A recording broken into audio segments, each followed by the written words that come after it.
There we go. That's one point that Rand Paul and the White House could be agreeing on. We'll see what happens with that. Let's talk about the NSA. We just heard Dan Pfeiffer weigh in on that as well. He says that clemency for Edward Snowden isn't under consideration at all. Should it be?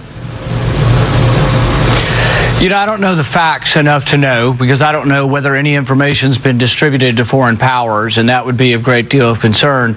I do know that I'm also concerned, though, that the National Defense Director lied to Congress, and I haven't heard of anybody talking about repercussions for him. I think he seriously damaged our standing in the world. Now we're seen to be spying not only on foreign leaders, but there's an accusation that we spied on the Pope as well. So I think really there are problems, and we've lost a lot of credibility. The only way I think you could start fresh is with somebody new in charge of your intelligence. Somebody new in charge of intelligence. There's also the suggestion from one of the former NSA chiefs, Bobby Inman, General Bobby Inman, in today's New York Times, in an extensive review of the entire NSA program. He says the National Security Agency should get out ahead of all this and put out everything they knew Snowden to have. Do you think that's a good idea?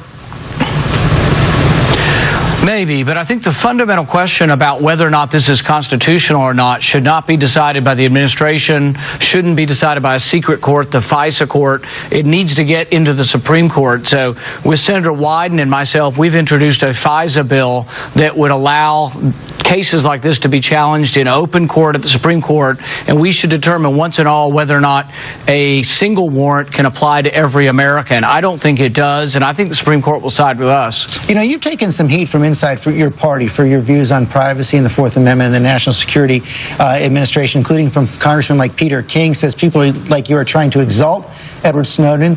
And the New York Times reported that one of your potential rivals, Ted Cruz, thinks it could be disqualifying in a presidential run. This was in yesterday's New York Times. It says that when Mr. Cruz went to New York City to meet with donors this summer, he told them the Kentucky senator, that's you, Rand Paul, can never be elected president because he can never fully detach himself from the strident libertarianism of his father, former Representative Ron Paul of Texas. How do you respond to that?